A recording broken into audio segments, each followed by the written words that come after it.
Ladies and gentlemen, we are live. It is Monday, May 15th of the great year of 2023. My name is Sean Phillips. As always, I'm joined alongside my two co-hosts, Mr. Andy Van Beber and Travis Kirkendall, and we are the voice of reason, otherwise known on our new reels as three whites that won't shut up about nothing.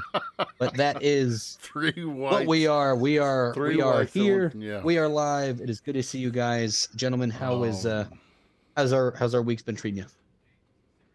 Pretty good. I like the intro there. You got like the talk show voice going on. I like that. Yeah, it is. Well, I did an audit at the acting school that I will be at for the next 2 years, starting in September. The other day, so I got to do some exercises, watch some people perform that have been there for a couple of years. I'm super excited. It is a very prestigious establishment. Lots of greats have gone through there.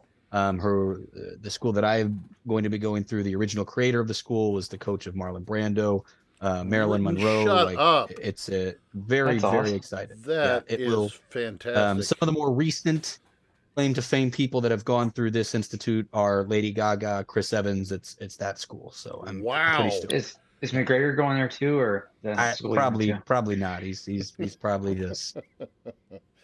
I don't know. I don't know if Jake Gyllenhaal is a method actor. I have no idea where he was formally trained, but I wouldn't be surprised if he was. That's cool. That's awesome, man.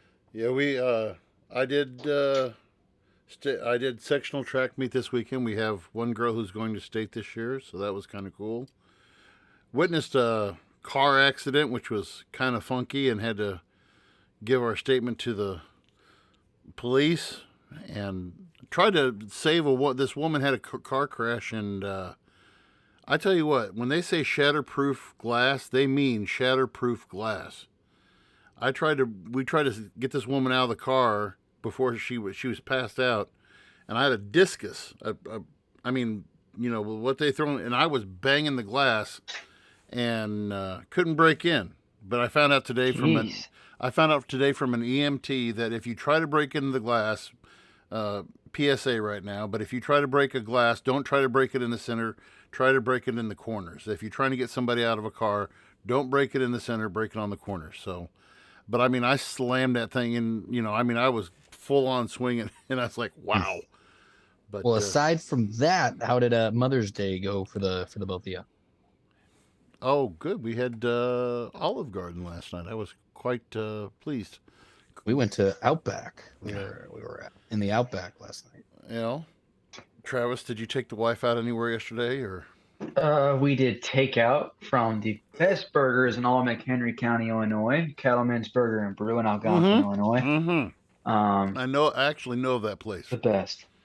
Do you really? Yes. Dirty burgers is what I'm hearing. My brother-in-law has said that we need to make the drive from Naperville up to Algonquin. It's quite a drive, but he said he's ate there before, and he said it's phenomenal. That was the first place Danny and I ever ate in Algonquin, and it's our favorite restaurant. We go there like every month.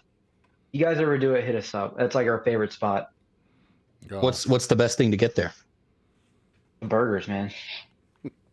Cattleman's burgers. Weren't you paying attention? Come on. I fucking heard that it was a burger joint. I like, you don't know if fucking they got pretty good sushi down there at the yeah, burgers and sushi. Yeah, I heard it was a burger joint. I am I am so glad that things have not ever changed since I had you in class over close to 9 years ago.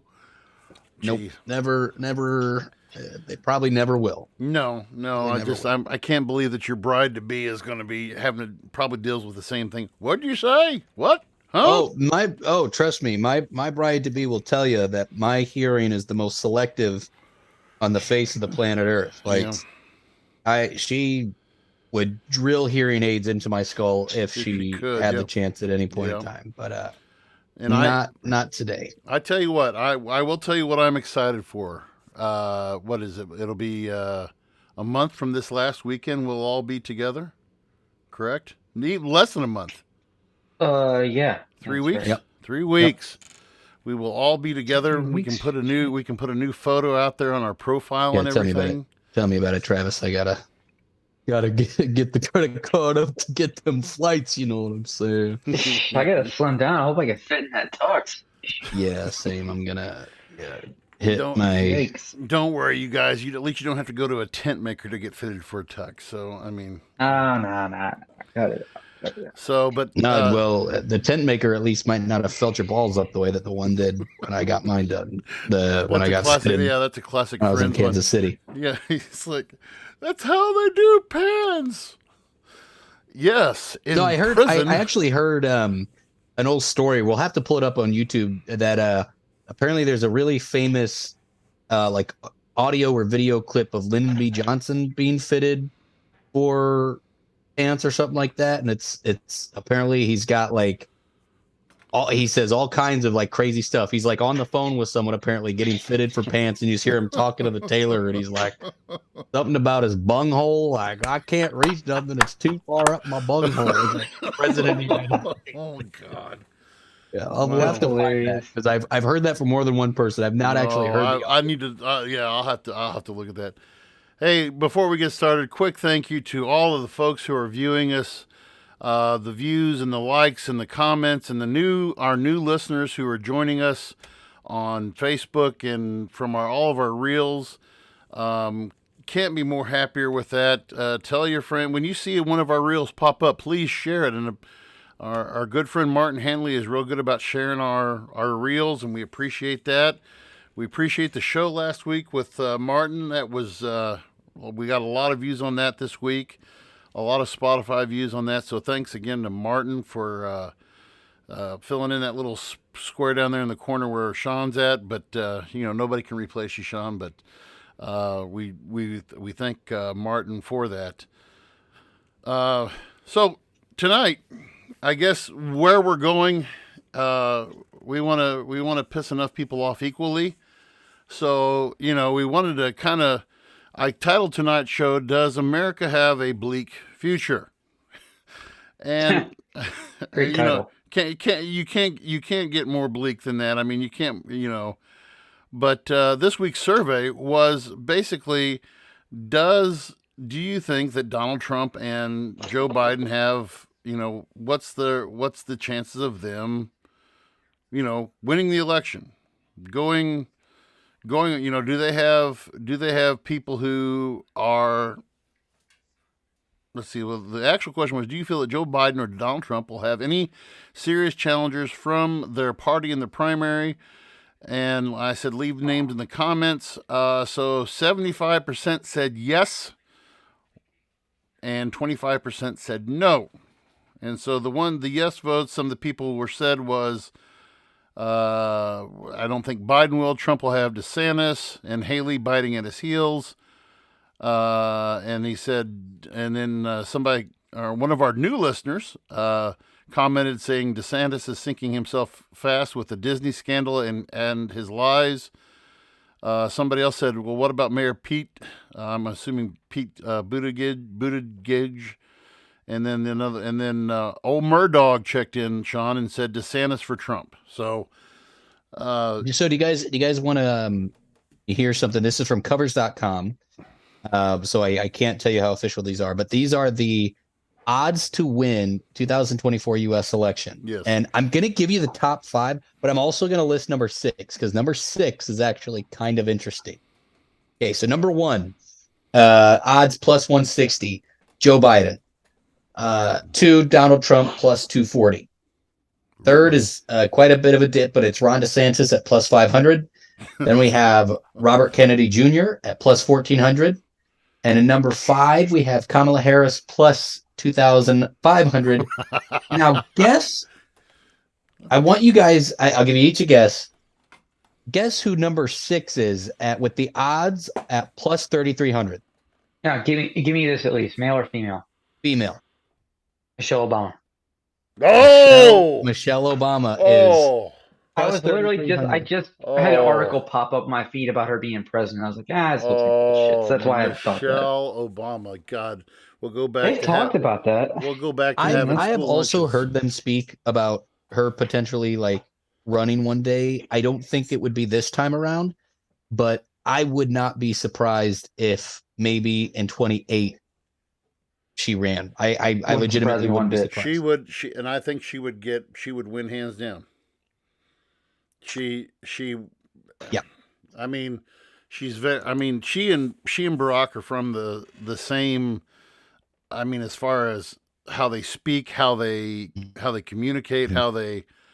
I you know, I think that she handles herself very well.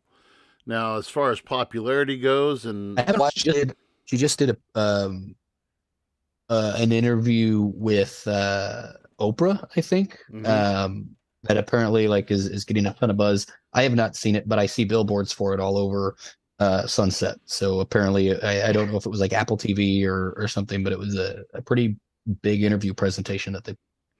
so this is Interesting. so this is something that's still current. I mean, this is something that just happened, or what? Yes, within the past month or so, if I had to guess. Check that out. Yeah. What I mean, who would you? We and Sean and or Travis and I have had this conversation off air many times, and on air even too. You know, do you think that that Trump has a chance of beating Biden? Would it be as close as it was in 2020, or is it going to be more wide open, or is it going to? How would you rate that? I still think it's close, but my gut tells me Trump pulls this one off. Because I mean, you're seeing from what I've been seeing, it seems like the popularity with Biden, like his approval ratings have continued to drop. And if they do go up, it's not much. We're seeing this on the polls. We were talking before this. I mean, the more media coverage Trump is getting, the more his stock is continuing to go up. Like I made the comment, and I'll say it. I'm probably gonna hate for it, but only in the U.S. does a presidential candidate get found guilty for sexual abuse, and his stock goes up, and his poll ratings go up. So, I tell you what, and after that, so he was on CNN, and this totally blew my mind that CNN seriously dropped the ball last week with their town hall meeting with Donald Trump. The woman who they had as the interviewer was weak. Trump had her for lunch. I mean, he literally. I mean, she couldn't fact check. She had her sheet of facts. She was not prepared because every time Trump would drop something that was just totally outrageous, she was like, "Oh, I'll do that," And he just. I mean, he owned that town hall, and after that, they said his poll numbers jumped even more. And what are you going to do? And I'm with you, Travis. I don't know how. You could be convicted of sexual assault and gain votes. but even with, and I guess what we can start off with Trump, I guess, even with the town hall meeting, and like there was the interviewer was trying to fact check him and stuff like that. It still blows my mind, and it's not just Trump. It's we'll get into Biden too. It still blows my mind that like people will like just listen to that and they won't like just do a couple quick Google searches of it and just to see yeah. So, well, let me go ahead and play the first clip that I have here, and this was from the other night. And this was him talking about the rigged election and what the people had to go through and blah, blah, blah, and all that other stuff. So here's that. Most people understand what happened. That was a rigged election, and it's a shame that we had to go through it. It's very bad for our country. All over the world, they looked at it. If you look at what happened in Atlanta, millions of votes, and all you have to do is take a look at government cameras. You'll see them. And so his whole thing about, rigged election, and if you look at government cameras, you'll see all the the rigging and all this stuff. And my first, if this is going to be the narrative that he's going to run on, and I know it will be, the 2024 election, if this is what he's going to use that, and I guess I would, if I was a politician, I would too. I would use that as my you know, here's what my forum's going to be. The election was rigged. We're going to watch it as tight and we're going to challenge it, and we're just, you know, if you just look at the cameras. And I think I sent that TikTok to you guys the day after.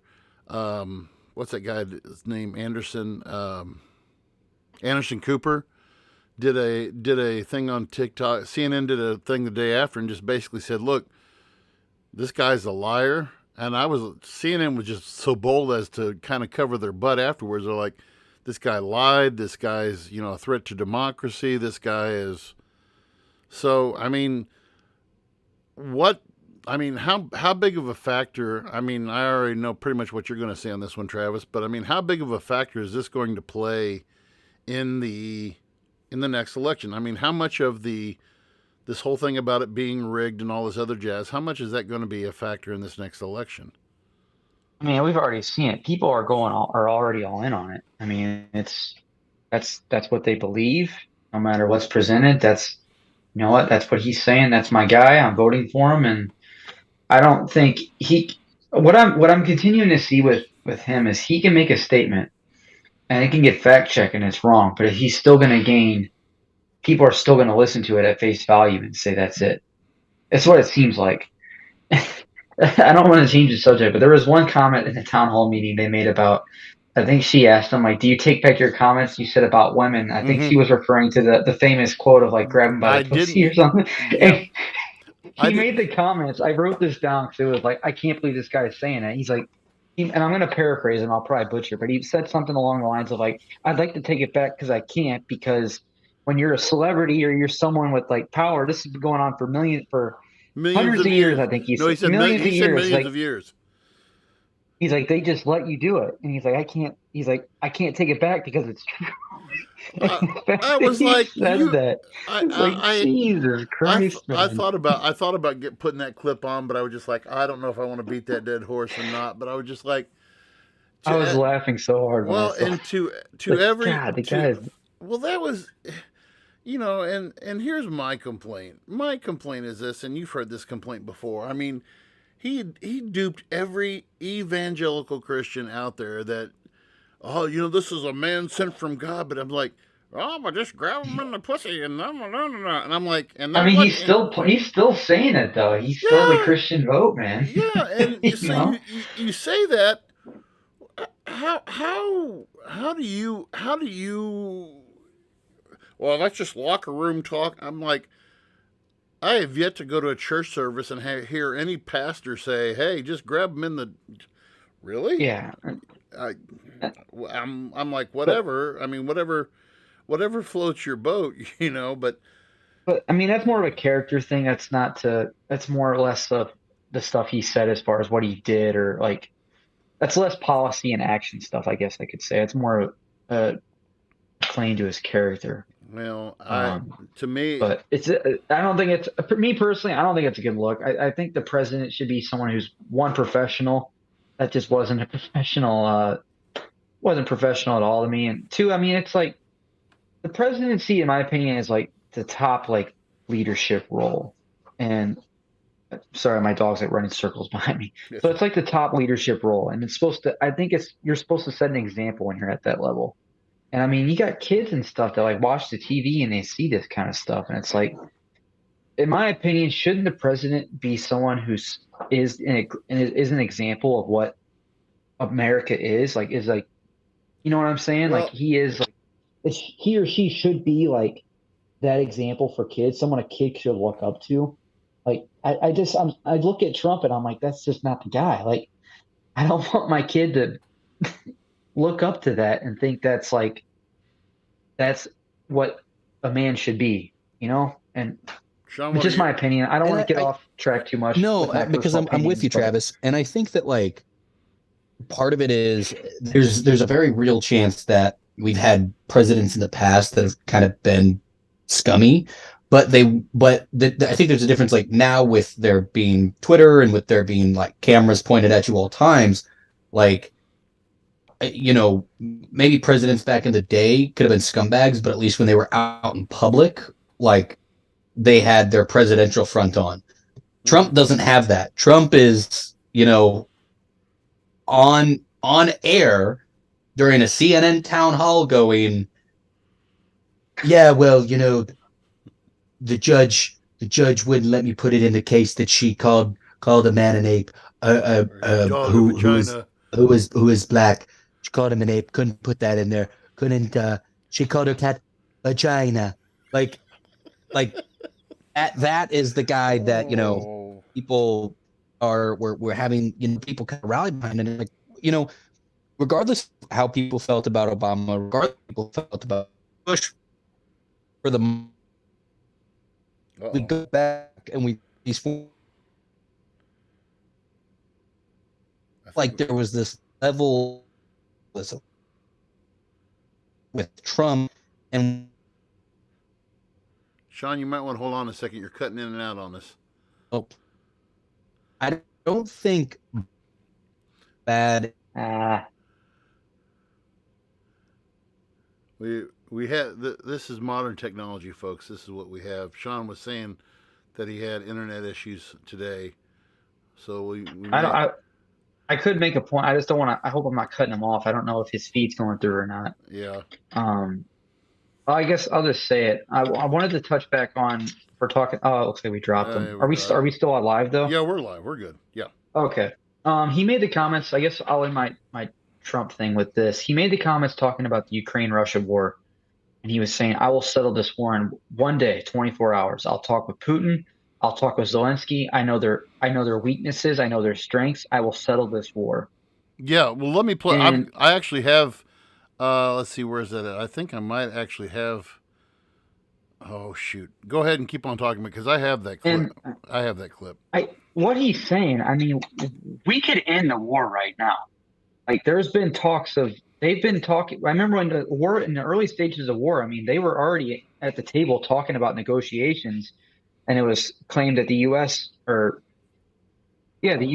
out to Zelensky and said, "Hey, don't settle this war." There's been multiple times where they could have settled the war. And what I think ultimately it's going to come down to, if they were to settle the war now, yeah, Russia's going to keep like Crimea and like whatever other territories they want.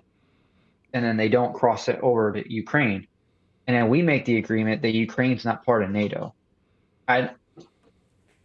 We could do that right now. And is that a win or is that a loss? I don't think it matters. I think the point Trump made a good point there is that people are dying, like millions of that war is brutal. Have you seen the footage of that war?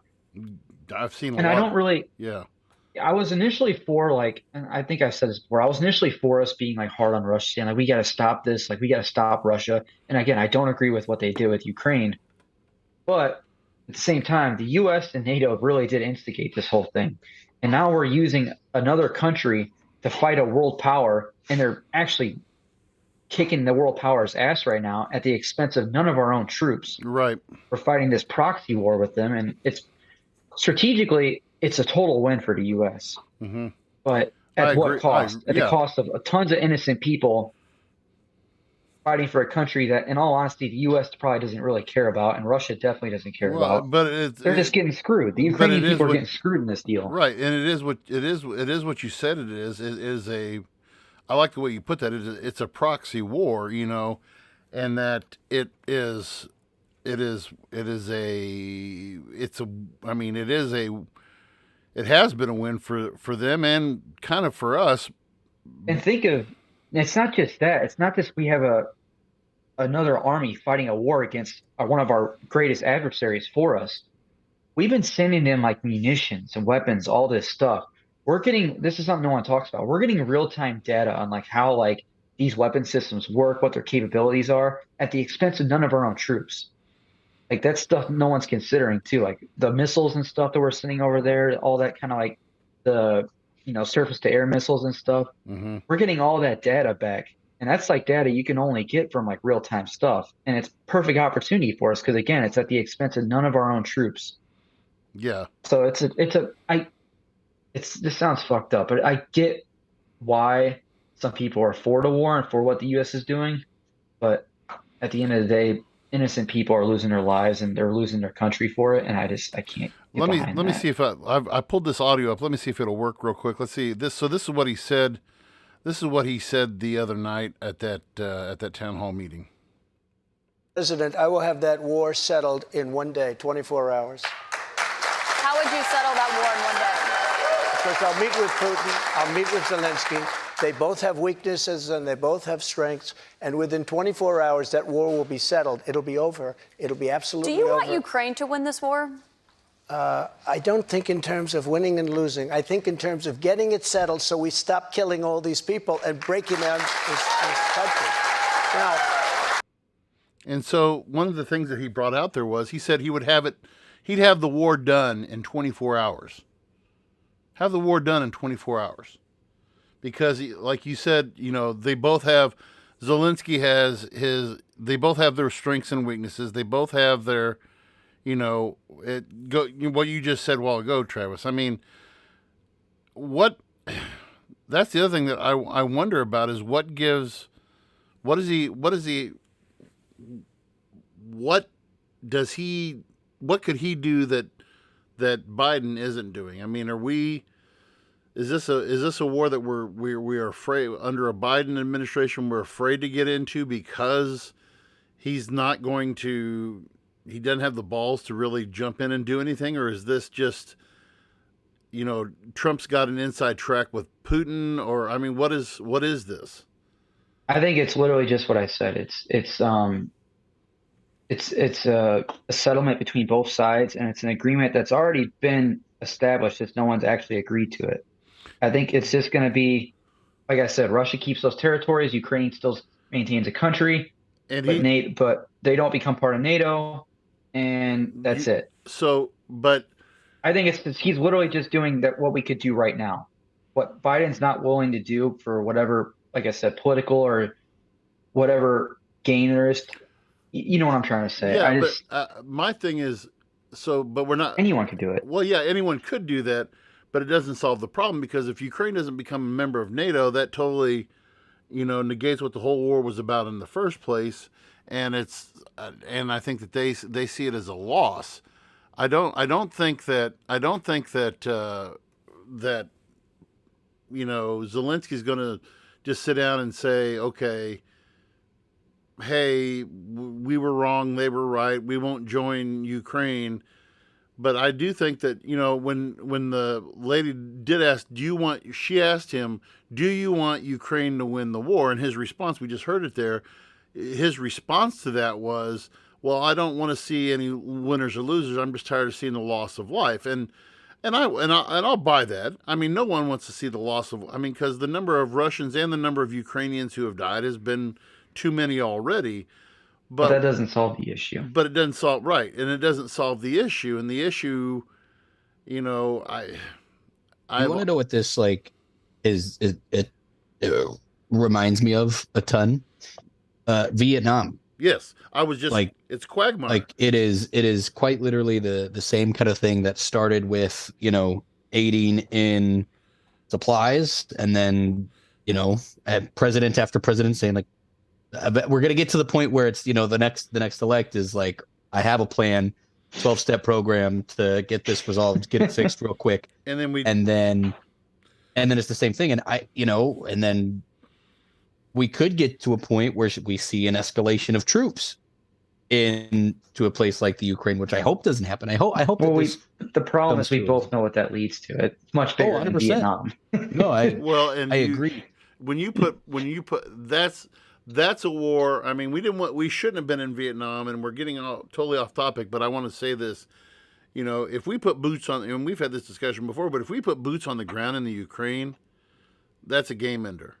That's end of the war. That's the end of the world, pushing the red button, in my opinion. That's just my opinion. I think that if we get more deeply involved in what we already are, it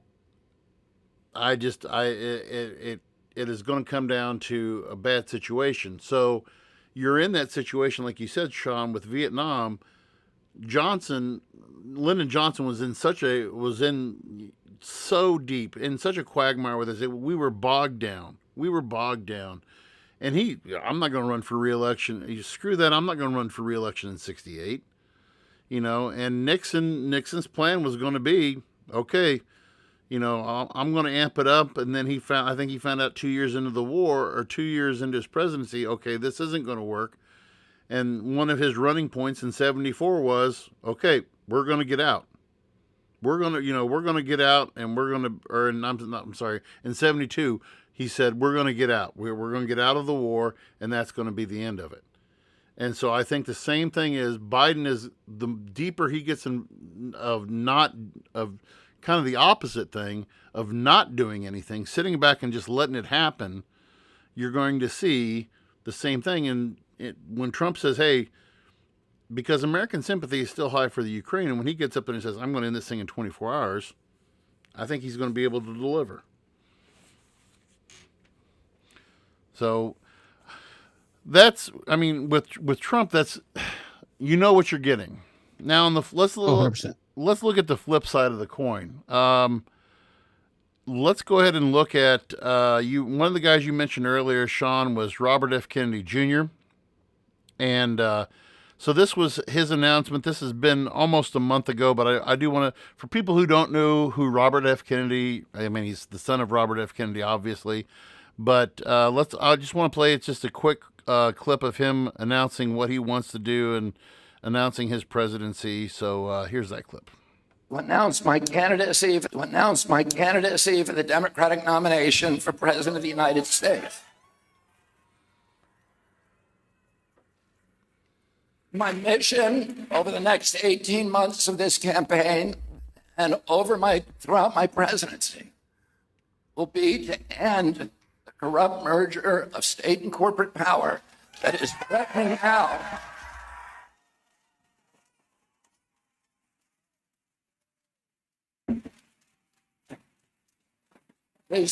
now to impose a new kind of corporate feudalism on our country, to commoditize our children, our Purple Mountain's majesty, to poison our children and our people with chemicals and pharmaceutical drugs, to strip mine our assets, to hollow out the middle class, and keep us in a constant state of war.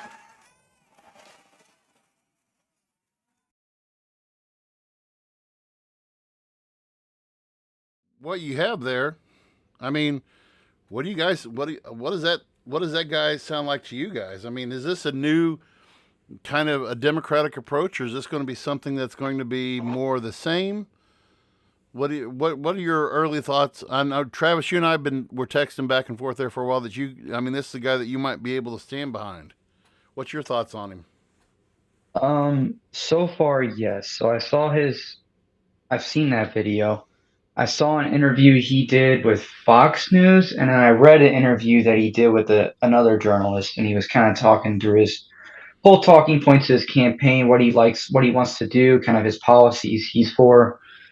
And he's very much against a lot of the stuff Biden's done. Right off the bat, I'll say the biggest challenge that he's going to face if he wants to win the election is, number one, a lot of people are not a fan of his stance on vaccines. No.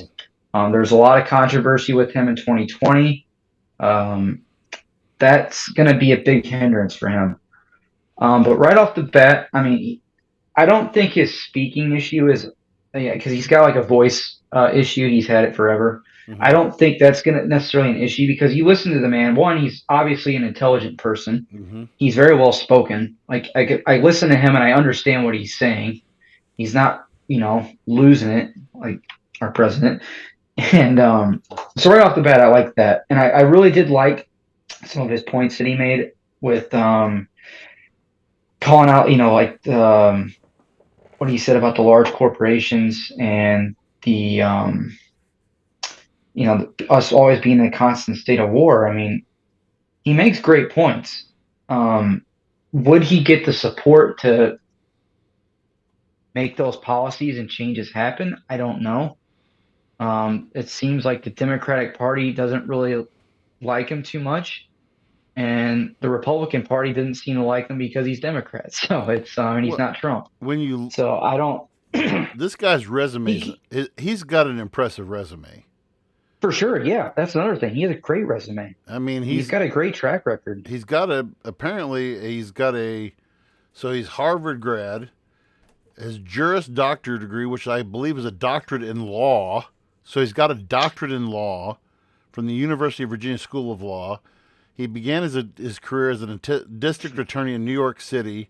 1984, he joined up as he joined with two nonprofits focused on environmental protection. He was a professor of environmental law at the Pace University School of Law. He became part of what was called the Waterkeeper Alliance in '99. He's also a master falconer. Is he really? I didn't see that. Yeah, he's a. Well, that's cool. That's He pretty breeds hawks and falcons. He said he was discussed as being Obama's administrator of the Environmental Protection Agency, but his controversial statements and arrests for heroin possession in the 1980s made him unlikely to receive the Senate confirmation. There you go. Yeah, heroin addict. Which one was that? That was RFK too. His controversial statements and arrests for heroin possession in the 1980s. Oh, I mean, I would rather. That's better than. All right, you know what? We'll go with that. That possession of heroin in the 80s, I'll take that over some of the shit that Biden said back in the 70s regarding black people. Yes. Like, I don't care what people say. Biden is racist as fuck. He is old, and I would rather take that. There's great people who are drug addicts, great people who recovered from it. This guy's obviously recovered for it. He made a great career for himself. He's, like I said, he's very well educated. We went through the list. And you said, was it you guys that posted, Sean or Travis, didn't one of you guys post a podcast with him interviewed? Was that on, or did I just see that somewhere else? He did he did a podcast with this British journalist. He was on Theo Vaughn too. Yeah, is that the British journalist? Yeah, I want to go back and listen to that one. Definitely not the British journalist, but Theo Vaughn is a journalist. I need to go. I want to go back and listen to that one. But yeah, I'll need to too. I had no idea that he did one. But his basic thing was, look, don't tie me to the anti-vaxxers. You know, I am an anti. You know, he was an anti-vaxxer. He was against. He said, but let's not. He said that's done and over with. Well, I hate to tell you that, Coachies, but that's going, that might come back and bite you in the butt later on. But at the same time, he has that stance against the COVID vaccine. He may get some of those Republican, he from what I was seeing, what he was calling for is like, he has issues with how some of these vaccines are approved because his claim is that a lot of the research and a lot of the stuff that goes behind these vaccinations, it's all funded by the pharmaceutical companies, right? And the people that, he just has a problem with like the checks and balances that go with it, right? It's kind of what I was getting from it, right? And he even said, I think in one of the interviews, like that's not his priority in office. Like that's his priority is like some of the bigger issues that we're dealing with, the war in Ukraine, right. Inflation, like these bigger topics. What? And don't you? Yeah. The thing that really bothers me the most is how with the last 4 years, 5 years maybe, it was the Democrats trying to pull off the gotcha on Trump, and now it's the Republicans. Last week the House Oversight Committee led by that Representative Cormer led out with the whole thing about $3 billion that they received, that the Biden family received from Chinese. 3 million. 3 million. I don't think it was. Yeah, I think still you're a right. lot of money. Yeah, but it was, the corporations that it was tied to, that Joe Biden's family received, and if you read CNN says just over 1 million directly from a Chinese company, but then I go back and I was reading a op-ed piece in the Wall Street Journal this afternoon, and they were saying there was stuff that was going to Beau Biden, which is Joe's son that passed away, There was bank records that show that more than 10 million was delivered to Biden family members and associates, companies from foreign entities, and all these shell corporations that were set up by Hunter Biden that actually even distributed money to Joe Biden's brother James. And the guy who's behind this money has been tied to other people who have been indicted in the United States for money laundering and as the such. And so, when I made tonight's topic title, is there Joe Biden has dirty laundry too. I mean, I don't think I can't honestly go on and think, okay, well, Joe Biden's not getting any of that money, or these Chinese companies, they're not trying to buy influence. You can't believe there's part of me that says that they're buying, they're influencing.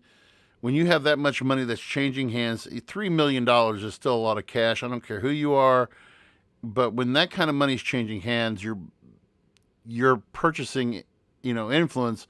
Whereas the spokesperson for Hunter Biden is, well, Hunter Biden's a businessman. He's free to make money however he wants to. What? I mean, technically, it's a bad look, though. It's a terrible look, and it raises the question: what influence does the family have on foreign countries, and does that have an influence on Joe Biden himself? I mean, the articles, I think that CNN article went to claim that, and it kept stating this numerous times, that no money was directly given to Joe Biden. Joe Biden didn't directly get any money. I think that's how it worded it, and it kept saying that multiple times. There's no proof. Yeah, there's no proof of it. Yeah, they couldn't find any proof, but it's still a bad look that the family. I don't know. I get what they're saying. Well, it's a free market. He can do what they want, but it doesn't look good. Sean, I don't like the fact that political leaders and their families are making millions of dollars, but that's just beside the point. Sean, what do you think? No, I mean, Travis kind of hit the head right on the nail. We've talked about this before, and some of it's about different topics, but we've kind of talked about political leaders that are very clearly kind of engaged in things like insider trading, like your Pelosi's and your why am I losing my brain? Whole eye patch.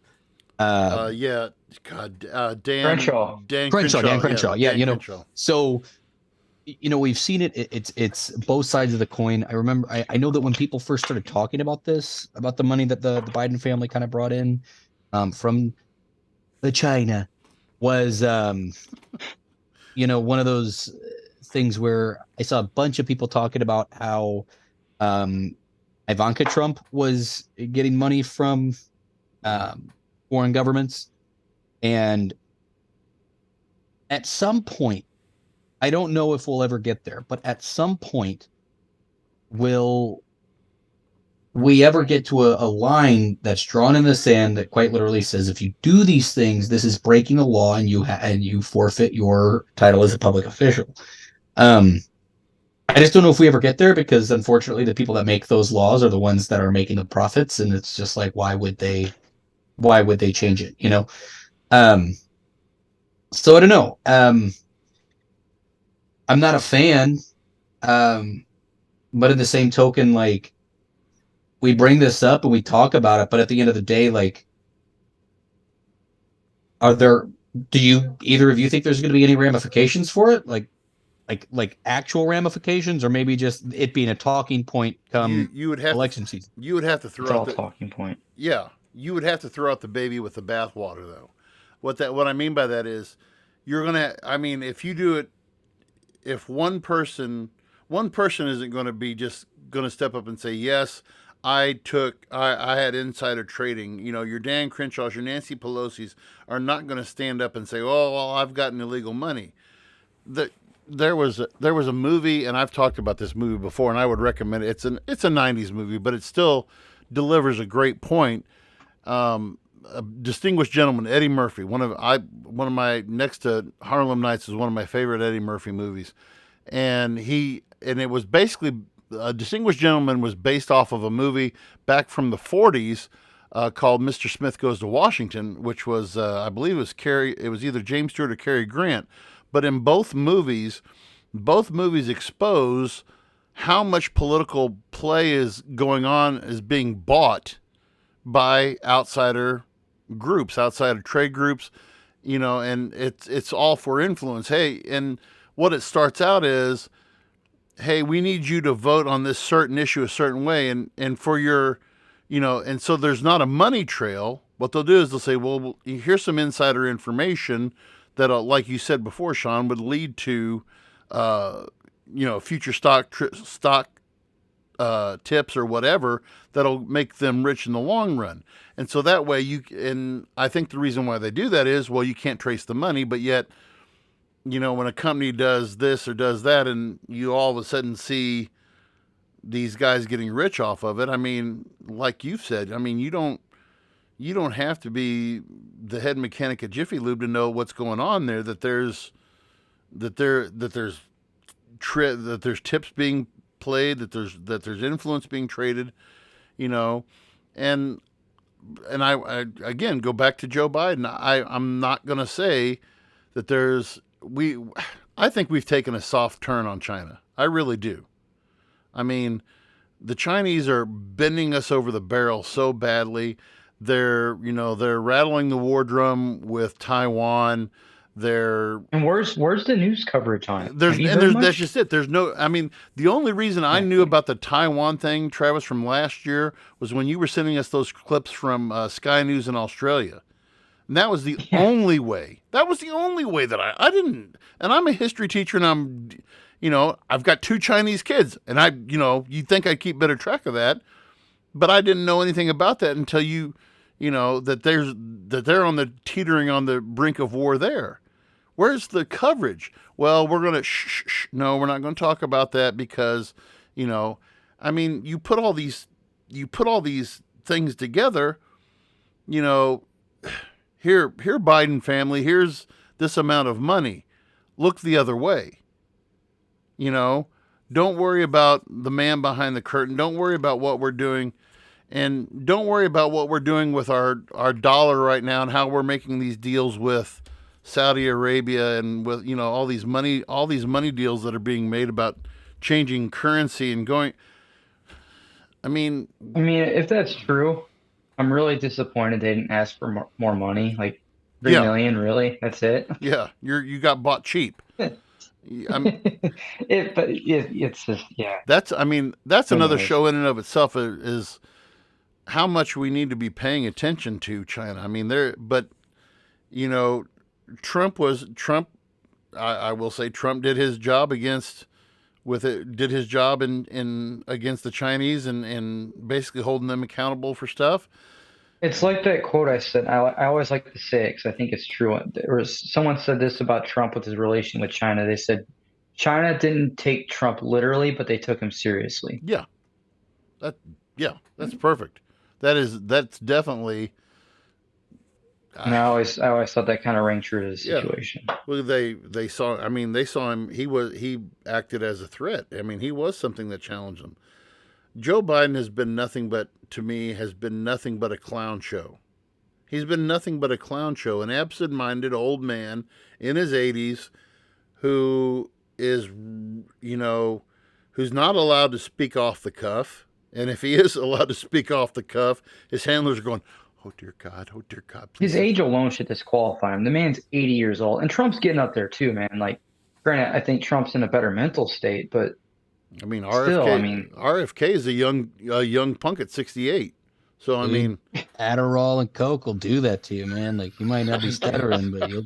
Do we want to end this podcast with some tinfoil hat stuff? Go for it. Oh, God, we got to have question. Because we're talking Trump and Biden. Like, we're comparing the two. So let's put the hat on. Yep. Do you guys think? I want you to really think about this. Do you think Trump knew about the Epstein scandal before it all happened? They were boys back in the day. There's pictures of them together. Yeah. He had to have known about it. No. He knows all those people, all those connections. Like, you're telling me Donald Trump did not know that Jeffrey Epstein had an island where they would take girls, Yeah. would match them up with celebrities and like high political leaders. You're telling me Donald Trump had no idea about that? Come on. Just Speaking tinfoil hat. I don't know, but speaking that's of my which, I don't know if I told you guys this last week or not, but we are very close to receiving a. They're close to releasing the transcript from the grand jury's trial with everything with Jeffrey Epstein, which includes names, people, everything, and when are they dropping that? We got to do an episode on that. We have to. We got to cover my that. wife my wife is we need to have a tinfoil episode because my wife would be she gets Specific to that. oh yeah That oh deserves- I mean, but I was listening to one of her podcasts. She listens all the time to different podcasts, and they said, well, the Epstein, the grand jury case, the Epstein trial the grand jury is planning on releasing the transcript, and I'm like, that's going to throw a lot of people under the bus. I mean, because when you think of all the celebrity, your Tom Hanks, your Chris Tucker, your Chris Rocks, your the Clintons, everybody, Donald Trump, everybody who was tied to Jeffrey Epstein, who may have made a visit to the sex island, and Prince William already was photoed there. So I mean, his career is over. Yeah, that's going to be I'm with you, Travis. I think that Donald Trump knew a long time ago. If he didn't partake, he knew about what was being partook out there on that island. Well, like I remember when it was all when the accusations were coming out, they had asked Trump, they basically asked him, "Do you know about this?" He's like, "No, I had no clue. I never really liked the guy. I knew something was off about him the moment I met him, and yeah, I never really liked the guy, to be honest with you." It's like, Yeah, Trump was probably like, yeah, I don't like Jeff. He likes 16-year-old girls. Too old for me. Too old. They have to be at least 13, and my daughter. and according to Trump, they just let you, Yeah. According to Trump, yeah. No, Travis, I'm with you. I feel like it's one of those things where, like, look at the throughout history, like people forget Trump was Hollywood. Trump was not like he wasn't in bed with like politicians like all the time back in the day. Like Trump was Hollywood. He was famous. He was a rich celebrity. And Epstein, yes, there were politicians he hung out with, but he also hung out with celebrities. And so, crowd. yeah, I definitely think that he again. I hope this does come out. I've actually pulled it up. So to just reiterate, it's actually kind of funny because it was when the trial happened. It was a circuit judge, Donald W. Hathel, that he was the one that originally ruled that there was no authority to release the transcripts from the 2006 readings when the original case took place. But according in court Wednesday, the decision ordered Hathel to review the transcripts and to release those he deemed would further justice, redacting the names of victims, witnesses, and those who were not criminally charged. There is a public interest in knowing whether this wealthy and politically connected Epstein, who lived in a Palm Beach mansion, was given special treatment, the court ruled. So, I mean... So they're going to redact the names then, is basically what you're saying. At least for the victims, it sounds like. But, like they're not going to, put those out. But, I mean... I don't know about you guys, but I think I've seen like 800 different versions of the flight list that always like just have the same, like, Bill Gates was on there, 100 times, and Chris Tucker and Jay-Z and Beyonce. And yeah, I wish there was like an official like government entity saying, "Hey, this is the list. This is the list that are public. Here you go." And I don't know if we're ever going to see that. Unfortunately, I know that old Jeff was suicided. But because here's the thing. I can't stress this enough.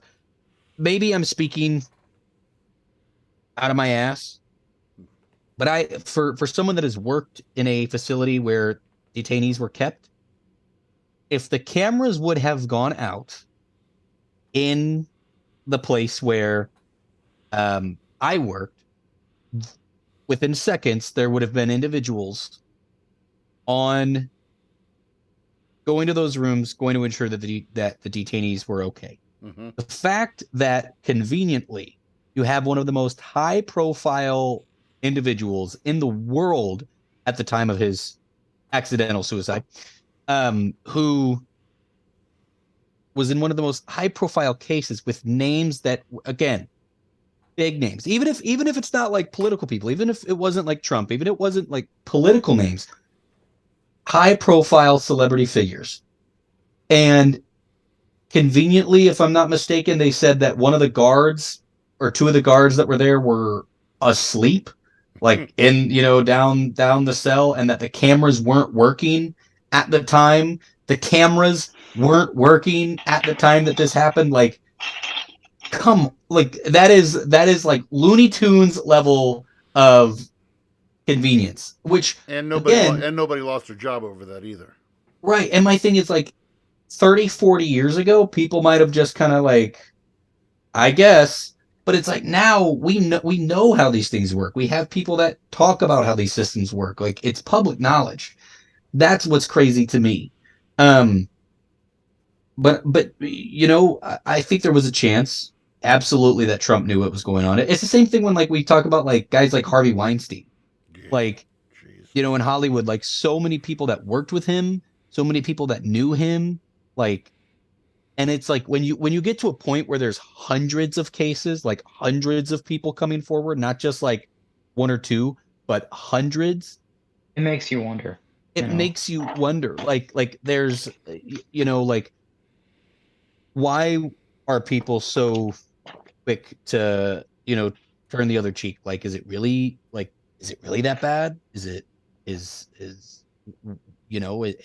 just one of those things where, I don't know, it's crazy to me that information hasn't come out. Like, we look at some of these other cases, like, again, this is comparing apples to oranges, so I do apologize. Like, this is a bit of a reach, but like, think of other cases, right, where there's maybe victims. Like, we know everything about these victims past.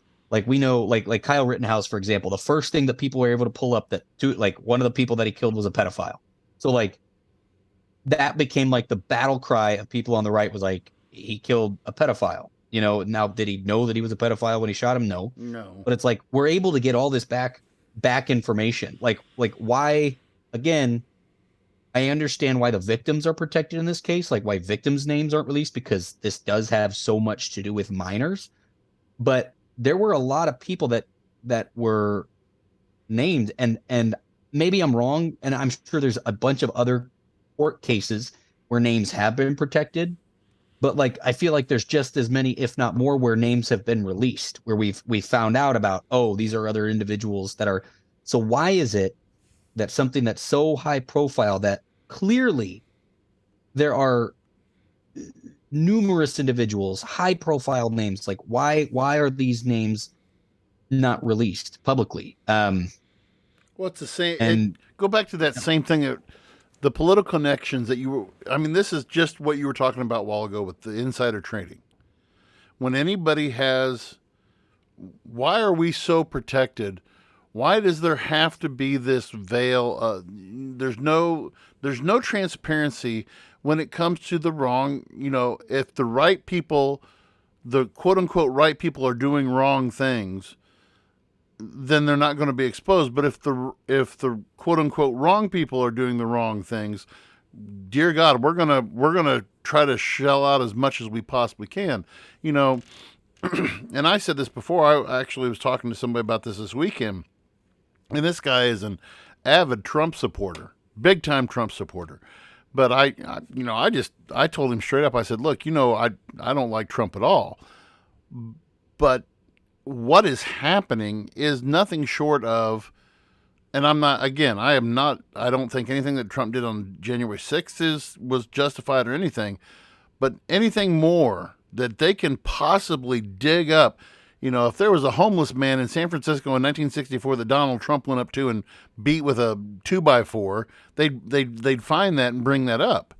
I mean, the Democrats are grasping at straws because, number one, they don't have a strong candidate.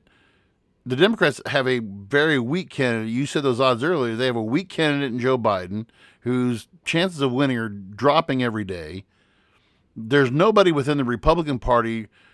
You know, DeSantis, with this whole Disney mess that he's got going on, is losing traction. So what are you left to do? Dig up everything I can about Donald Trump, try to make him look as unpresentable to the public as possible. And the more they do, going back to what Travis said, hey, there's a sexual assault conviction. Hey, shoot up 30 points in the polls. I mean, what? We're only in May. Yeah. It's only May of 2023. Yeah, we've got plenty of time to shell this over. Many more episodes before and we the even get. bombs are already just dropping on both sides.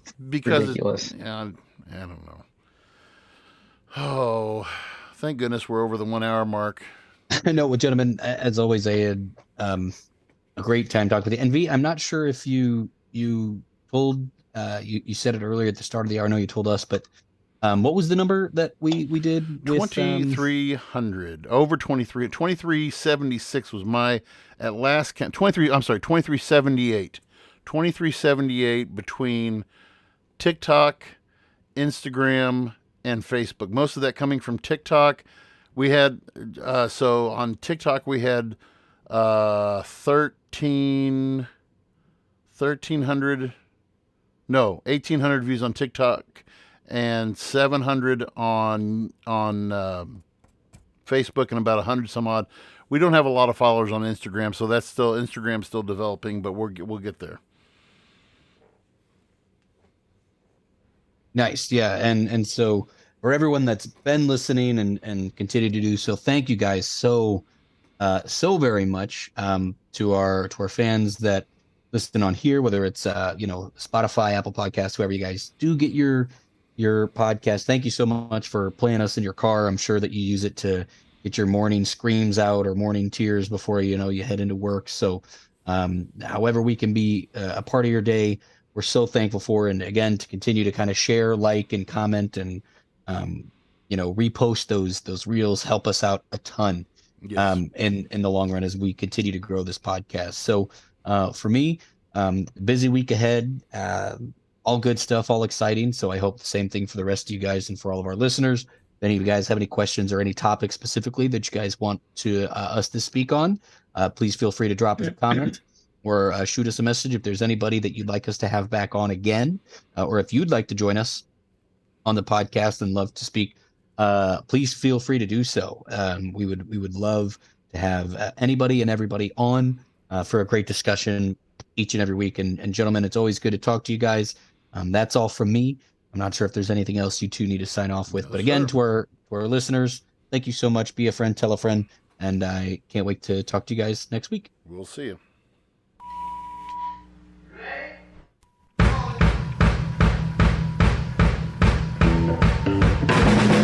Thank you.